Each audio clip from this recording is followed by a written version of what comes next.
आज समाजामध्ये लोक आम्हाला सुखी आणि समाधानी दिसत नाहीत महाराज। आज कलियुगामध्ये आम्ही आयुष्य जगतोय, ठीक आहे ना। आज 50-60 हजार मायबाप पेन्शन असली, नवे मुलं चांगली सुंदर नोकरीला असली, सुंदर बंगला असला, तरी सुद्धा महाराज एखाद्याच्या घरी गेलं ना तर ती माय माऊली डोळ्यातलं पाणी काढत असते। काय करणार महाराज, सगळी सुख आहेत, सगळी सुख आहेत, परंतु नेमकं हे सगळं सुख भोगायच्या वेळी देवानं नको इतका आजारपण मागं लावलं आणि त्या आजारपणात हे काही सुद्धा उपभोगता येत नाही। जाता जाता सांगते, देव तुम्हाला आजारपण द्यायला रिकामा बसलेला नाही, हे आपलं कर्म आहे, आपलं आयुष्य आहे। म्हणून जाता जाता सांगून जाते महाराज, आयुष्य इतकं सुंदर जगा ना की त्याच्यावरती पुन्हा आम्ही कोणाला बोट दाखवू शकत नाही, असं आयुष्य आपलं असलं पाहिजे। त्याच्यामुळे असं झालं, त्यानं असं केलं म्हणून माझं असं झालं, कुणीही तुम्हाला काही करायला बसलेलं नाही। काय करा ते तुमचं कर्म तुम्हाला तिथं घेऊन जाईल महाराज। त्यामुळे कर्म इतकं शुद्ध असावं, कर्म इतकं सुंदर असावं, जैसे ज्याचे कर्म तैसे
शेजारी नाही, आपल्या दुःखाला कारण मुलगा नाही, आपल्या दुःखाला कारण आपली लोक नाही, आपल्या दुःखाला कारण आपण स्वतः आहोत। याच्याकडे प्रत्येकाने लक्ष द्यावं। तुम्ही म्हणाल महाराज तुम्ही चुकीचं बोलताय, माझी काही चूक नसताना माझ्या पदरी हे दुःख का, याचं उत्तर तुम्हाला पाहिजे असेल ना तर मला स्वतःमध्ये जरा डोकून बघण्याचा प्रयत्न करा, स्वतःमध्ये काय कमी आहे हे शोधण्याचा प्रयत्न करा आणि नामस्मरणानं चित्तशुद्धी करा। आणि या चित्तशुद्धामध्ये पुन्हा तुमच्यात कोणतेही विकार आले तर महाराज हे नामस्मरणाचा आमचा रिझल्ट आहे। आणि ज्यावेळी ही चित्तशुद्ध होताना त्यावेळी महाराज कोणताही विकार आम्हाला त्रास देत नाही। आणि ज्यावेळी साधन भक्ती वाढते त्यावेळी महाराज क्रोध, लोभ, अहंकार, मोह, मत्सर आमच्यापासून दूर गेलेच पाहिजेत महाराज, कारण हीच नामस्मरणाची साध्यता आहे। आणि जसं साधन हातात असेल तर महाराज आम्हाला जे साध्य करायचे त्या साध्यापर्यंत आपण पोहोचू शकतो। म्हणून देवाची प्राप्ती करायची असेल तर आमच्या हातात साधन असेल तर ते फक्त कलियुगातलं नामस्मरण श्रेष्ठ आहे। आणि या नामानं आम्ही महाराज आम्हाला जे साध्य करायचे त्या भगवंतापर्यंत पोहोचू शकतो। मी सांगत नाही, हे माझ्या पदरचं काहीच नाही, हे साधू संतांनी सांगितलं। म्हणून मला तुकोबरे सांगतात मी मागणं मागतो, एकच मागणं मागायचंय, ते मागणं तुम्हाला पूर्ण करावं लागेल। मी मगाशी एक बोलले, भक्ताला देवाला काहीही मागावं लागत नाही, देव त्याचं मागणं स्वतः पूर्ण करतो। एक सुंदर असा दृष्टांत देत असताना जगद्गुरु तुकोबराय आणि त्यांच्या पत्नी आवली माता साहेब एक पाहुणे घरी आले, तुकोबरायांच्या हातामध्ये पत्रिका देण्यात आली। तुकोबराय बरं का, तेही सहकुटुंब सह परिवार। महाराज आवलीला इतका आनंद झाला, आता बऱ्याच दिवसानंतर आपल्या नवऱ्यासोबत आपल्याला कुठेतरी जायला मिळालं, अन्यथा नवरा आपला सारखा कायम विठ्ठल विठ्ठल विठ्ठल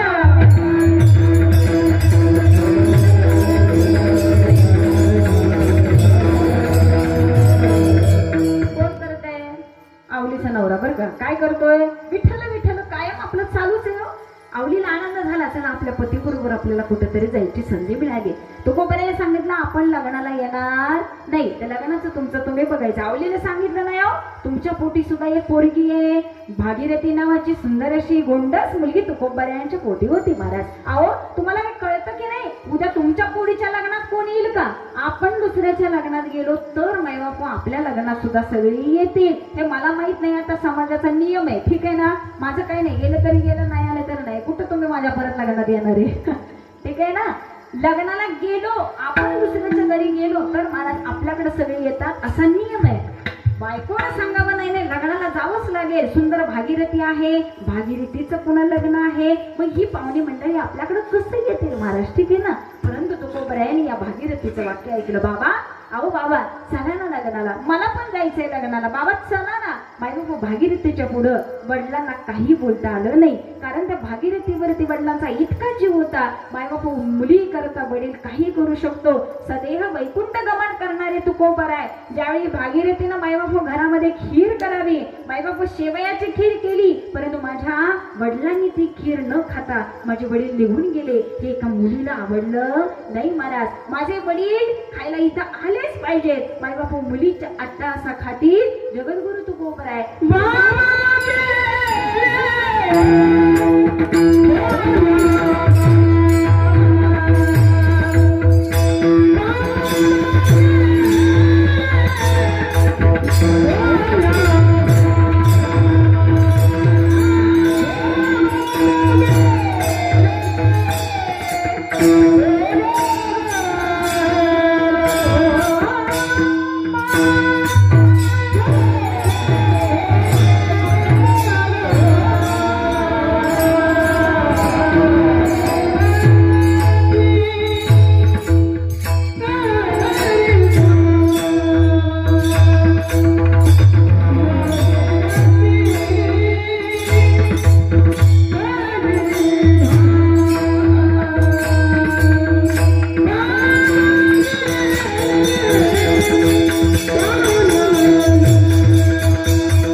बाबा कुठे गेले महाराज? मुलगी विचारते बाबा कुठे गेले? नाही, त्यांना यावंच लागेल महाराज. भागीरथीची हाक ऐकावे आणि जगद्गुरु तुकोबराय वैकुंठाला गेलेले फक्त मुली करता पुन्हा खाली आलेले आहेत महाराज. ठीक आहे ना, हा अधिकार आहे आपल्या मुलीचा. एक बाप आपल्या मुली करता काय करू शकतो, एक वडील आपल्या मुली करता काय करू शकतो महाराज. अन्यथा आमच्या आजच्या मुली आज महाराज मनाने कोणताही निर्णय घेतात. ठीक आहे ना. आणि ज्यावेळी या मुलींना पोलीस स्टेशनला बोलवलं जातं ना, त्यावेळी हीच मुलगी त्या 4 पोलिसांच्या समोर आणि स्टेशनला सांगत असते, माझ्या आई वडिलांपासून मला धोका आहे आणि हे आम्ही आमच्या मर्जीने केले. ठीक आहे ना महाराज. हे आजकालच्या पोरी आहेत. ज्या मुलींना आमचा वडील कळाले नाही, ज्या मुलींना आमची आई कळत नाही महाराज, ठीक आहे ना, ती समाजासमोर अशीच बोलणार. अशा मुलींना काय म्हणावं हे तुमचं तुम्ही ठरवा महाराज. निर्णय चुकीचे होतात, निर्णय चुकले जातात, ते सुद्धा वडील मायबाप एक्सेप्ट करतात. तरी सुद्धा आपल्या मुलीवरती प्रेम करणारा हाच वडील आणि हाच बाप महाराज समाजामध्ये आम्हाला बघायला मिळतो महाराज. का मुलगी चुकली ना, परत तिला आपलंसं करू, पुन्हा तिला समजावून सांगू, पण मुलगीचं आयुष्य चांगलंच असलं पाहिजे.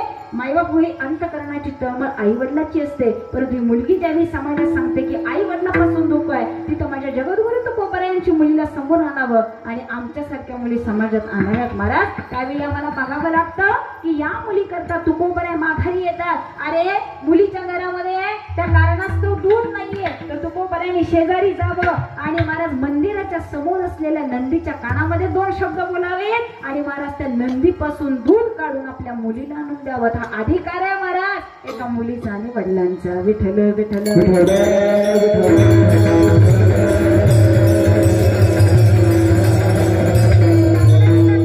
गाईचं दूध आणलं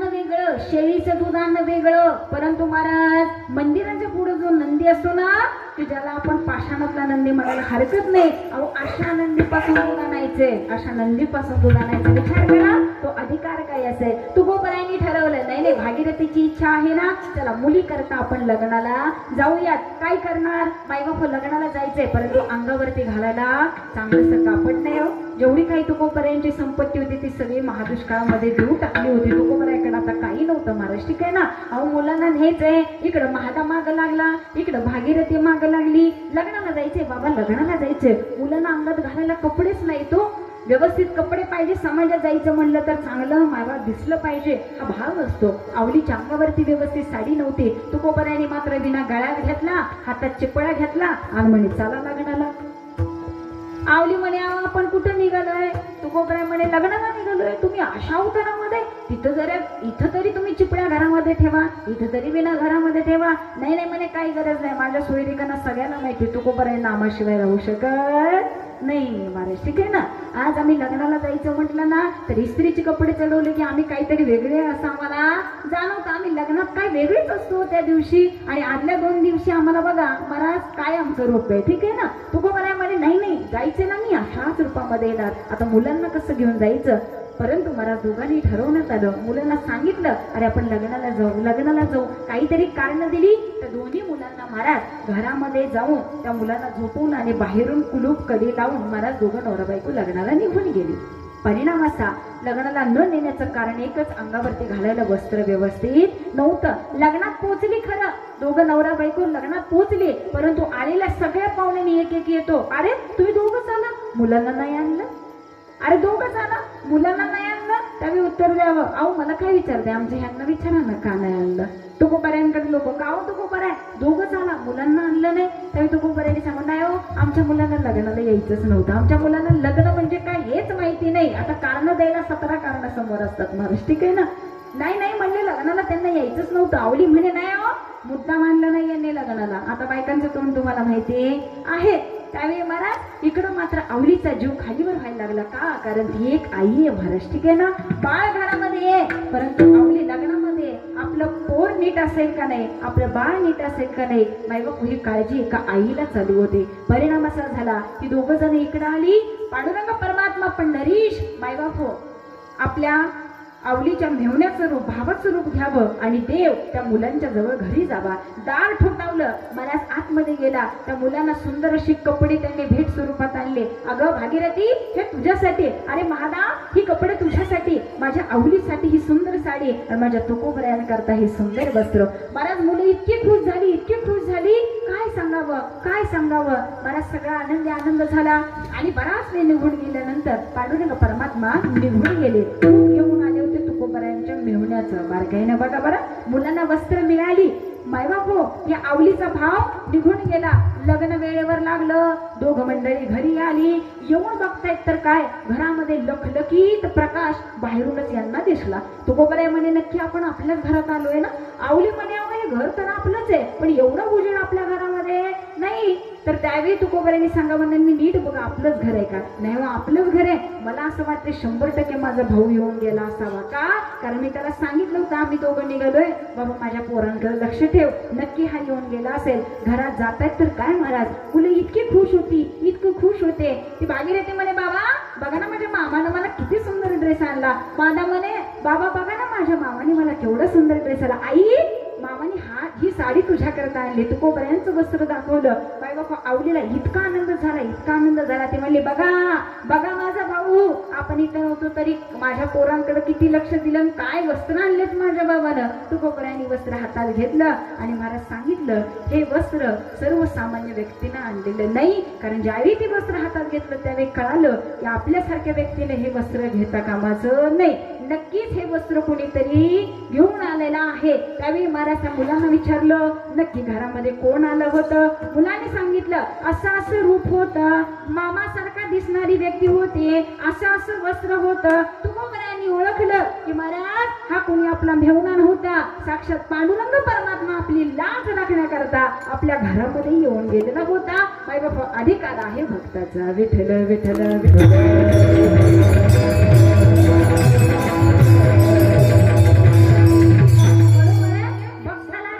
काहीही मागावं लागत नाही हे सांगत होते महाराज, ठीक आहे ना. देव भक्ताला काय पाहिजे ना हे मनाने देत असतो.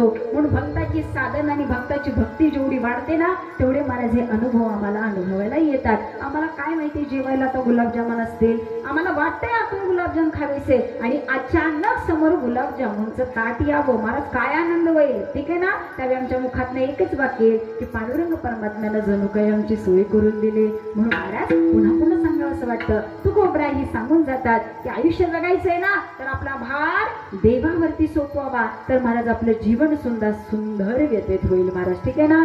तुका म्हणे आम्ही, तुका म्हणे माझे तुम्हा संतावारी ओझे, तुका म्हणे माझे तुम्हा संतावारी ओझे. तुकोबराने सांगावं देवाने आमचा भार स्वीकारला, आता आम्हाला इथं काही करायची गरज नाही. मग असा संसार जर आमच्या वाट्याला आला तर मला ज्ञानोबराई सांगतात तसं आम्ही का संसार असा करू नये. अवघाची संसार सुखाचा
एवढं सुंदर आयुष्य जगायचं असेल ना तर आम्हाला सुंदर अशा संगतीची गरज आहे. ठीक आहे ना. आणि हा आनंद प्राप्त करायचा असेल तर हा आनंद आम्हाला फक्त साधू संतांच्या संगतीत मिळू शकतो. आणि तुकोबरा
असं वाटतं चांगलं चालत राहावं. परंतु काळजी करू नका, बरोबर आकाराला शार्प बंद. कारण सुंदर असा परत भजनाचा कार्यक्रम आहे अंधेरीवरून.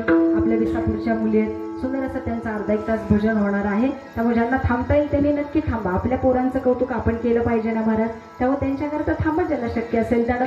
संतांच्या संगतीमध्ये महाराज आपल्या आयुष्याचं बिगडी बन जायगे. ठीक आहे ना. काही मायबाप कितीही दुःख असू द्यावं, परंतु असलेलं दुःख हे सुखात रूपांतर कसं होईल, आनंदात रूपांतर कसं होईल, एवढी ताकद ही साधू संतांच्या संगतीमध्ये. म्हणून कीर्तन कीर्तनाच्या सुरुवातीला सांगितलं की आम्ही भाग्यवान लोक आहेत की महाराज आपल्या गावामध्ये एका संतांची समाधी आहे. विठ्ठल विठ्ठल विठ्ठल.